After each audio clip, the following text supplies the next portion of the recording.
By the end of this video, you will know the 7 biggest secrets that will get you on the path to success. These are the same secrets that almost every millionaire on the face of the planet has used, and most of them are keeping them from you. I'm going to reveal them to you today, and you have a choice to go back to what you were doing before or start to implement some of this stuff effective immediately, and hopefully you'll start to see some big changes in your life and your financial future. The first is, regardless of what business or industry you're in, you need to have a very clear goal of where you're trying to go and a simple plan to get there that does not spread yourself too thin. We are living in a time where social media is so busy, so messy, and there are distractions everywhere. There is no shortage of someone telling you that you should be doing something different to grow your business. There's 18 different social media platforms, and some people tell you that you need to be on all of them if you want to grow your business. There are endless different ways that you can build websites or sales funnels or sales systems, and we feel that the more we do, the greater chance we have of success. And so before you know it, every single day you're waking up, you're making a massive to-do list of lots of little things, hoping that those little things will compound to finally get you the result, and it's not going to happen. What millionaires know that the average folk don't is that you have to pick one thing and double down on it. If you're going to be looking for traffic to get eyeballs on your business, we're going to find one traffic source and we're going to double down on it so that we can give it maximum effort and therefore actually extract a result. If we need a website or a sales funnel, which most of you will, then we're going to pick one, we're going to build that out, and we're going to test it and tweak it until it gets results. We're not going to try a sales funnel or a website for a week, and then if it doesn't get us the result we want, we move to another one, then another one, and before you know it, you're never actually sticking to something. If we know what we want our product or service to be, and we've done our research, we know there's a market, we know that we have the expertise to execute on said product, then we're going to build out that one main product and we're going to keep moving that forward until we make sales. We're not going to keep jumping ship to another product and another product, to this endless cycle of doing more stuff and never getting the result. The second thing is making sure that you have a long-term view of where you're trying to get to. You're not always looking in the short term. Millionaires know where they want to go. They're looking down the road, they're painting the big picture, and now they're working backwards to create the steps to get there. On the contrary, people that do not have a millionaire mindset are focusing on just the one next step that they think is where they need to go next. So they're constantly making these micro moves forward, whereas a millionaire is saying, I'm going to have a business that achieves this, that has a client like this is the size of business that I want, and we work back and create a plan from there. I can share with you a personal example because I've just gone through this exercise again. One of my businesses is an online coaching business, very profitable, very lucrative, and at the moment we're at around $400,000 to $500,000 a month. We're doing about 5 to 6 million a year. What I'm doing now is I'm looking forward to what is the next goal. Well, the next big goal for us, if we look down the line, is 15 million a year. I won't get into all the details as to the makeup of that and why that's the number I chose, but that's the number. So now I know the number, now I know the destination.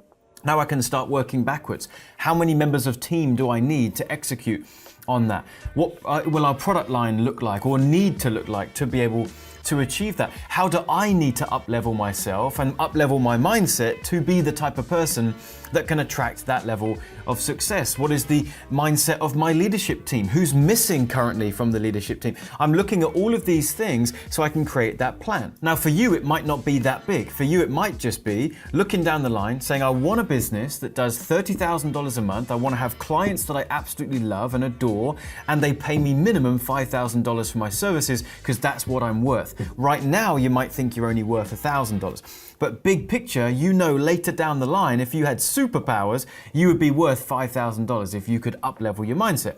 So you plan that out, and now you work backwards from there. You create your steps to get to the end goal. Number 3, and this is a big one, you must train yourself to look for and execute on opportunities that are around you all the time. So many people that are not yet millionaires and are struggling on their journey to build that business and achieve financial freedom are constantly moaning about the fact that there's no opportunities for them. And there's nothing that comes across their path, and they live in the wrong area, and they don't have the right friends, they're not in the right network. We're constantly looking down and looking down on our situation as opposed to lifting our eyes up and looking for opportunities. They are absolutely everywhere. We either are not spotting them or we do spot them, but we dismiss them so quickly and don't take action on them. And that really comes from a fear to execute. And a fear to execute often comes from a fear of failure. A simple example would be wherever you are today, you probably jumped in the car for at least a few minutes on a journey somewhere today. And if I asked you to tell me how many red cars you noticed on your drive to wherever you are right now, you might say, oh, well, maybe I can draw to memory 1, maybe 2, because there was something significant that happened that involved a red car. Now imagine you do that journey again. And before you take the journey, I say to you, I will give you $100 for every single red car that you notice on that journey. You're probably going to do that exact same journey. You're going to notice 8, 9, 10, 20, 30 red cars because there was an opportunity there, but you just didn't spot it. You didn't see it until you caused yourself to look for that opportunity. So I gave you a reason to look for that opportunity. I said I'd give you $100 for every one that you notice. You need to find a way to give yourself permission to be looking for those opportunities and then seize them when they come. Number 4, you need to realize that making your first million is actually easier than making your first $100,000. The first $100,000 of any business is the challenging part. That's the slog. That's the images that you see on social media of someone pushing up a boulder up a hill. That's the hard part.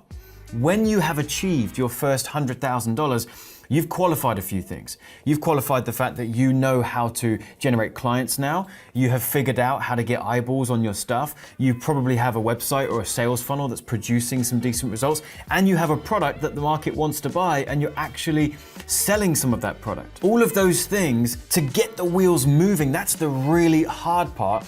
Once you generate your first 6 figures in a business, you now just need to duplicate multiple times what you've already proven to work. So what can you learn from this? Well, you need to keep that long-term view in mind because right now it feels difficult, it feels hard, it feels challenging, and you have the temptation every now and again to think, if this is how hard growing a business is, I think I'm gonna pack it in.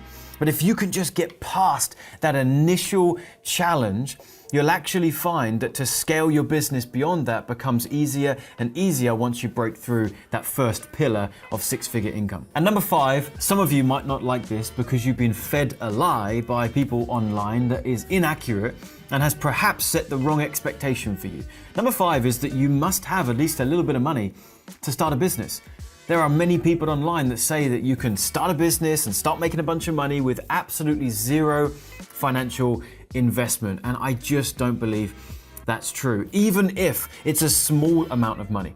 We're talking about hiring someone to design you a logo or the software required to build your website, build your sales funnels, handle your email marketing. Every business needs a tool that can do that stuff, and a tool like that costs money. Now, you've got some software tools that are very good at combining multiple tasks together to save you money, so you're not buying endless softwares that only do one thing. Namely, it's a software that we created called Funneler. I think you should check it out. It's really, really awesome. There'll be links in the description box. But of course, there's a financial investment for that. Maybe you want to start driving some traffic and you're fed up of just posting on social media silly quotations over an image, hoping that that's going to get you clients. And you spent 6 months realizing that's not going to work and you might need to dabble in paid advertising. Well, that's going to cost you a bit of money. Dare I say, you may need to hire a coach or a mentor. Think about every single industry, every athlete, anyone that's ever done anything great, they typically have a mentor or a coach who has been there, done what they're trying to achieve, and can show them the path of least resistance to get there. It's a great ROI activity to hire a coach or a mentor, but there's a financial investment there. So you've got to kick to the curb this idea you can start a business for free. The sooner you embrace the fact that there's going to be investment needed to start your business, the sooner you'll get okay with it, the sooner you'll start making better decisions that aren't based in fear, and the sooner you'll actually start to be able to seize the opportunities that we spoke about earlier. Number 6, and this is a big secret of the millionaires and the people that actually start to move into multi-millionaire status. You must get used to and okay with the idea of reinvesting back into the business in the beginning. In that beginning phase that I told you about, where you're trying to get to 6 figures and that feels like a slog, when you eventually get there and you start making the $5,000, the $10,000, the $15,000 a month in the business, you will start to feel like you've made it. Although you know there are other levels, there's an element to feeling like I've made it and now I'm gonna go spend. And you upgrade your house and you buy that new car and you buy the fancy watches and you do all of that stuff at that point. That is actually stunting your growth. It would be so much better for you to save the house upgrade, the car, the fancy stuff. Save that for when you are at a place where you are up at the $1 million and the 7-figure business. And in the meantime, start reinvesting back into the business. Don't try to extract too much in the beginning.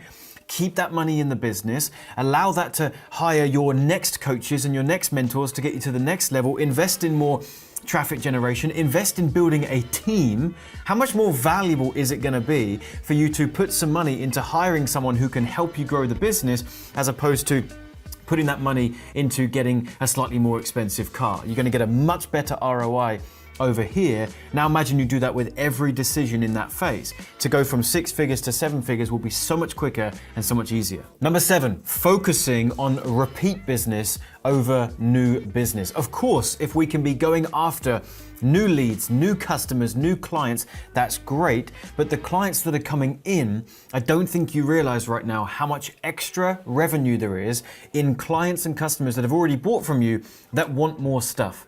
They come to you, they get a great result. If you don't have the next level, if you don't have the next product, if you don't offer them the same service again to help them get to the next level, then they're not going to buy. The more offers you make, the more money you make. So clients that you've already got, keep them happy, get them the result that they came for, offer them the next level. And you will find there is a whole host of free money ready to be grabbed from clients you've already got. Couple that with your new marketing activity, and together you will have an absolute powerhouse of a business. Now, earlier on in the video, I told you that you've got to not spread yourself too thin and pick one model that can get you to that million. If you'd like to know what that one model was for me, I've got another video up here for you that shows you the one main focus that I took to grow my business to 7 figures and beyond. So go check that out. Don't forget to subscribe to the channel. We put out great new content every single week, and give me a like on this video if this was helpful, and I'll see you in the next one.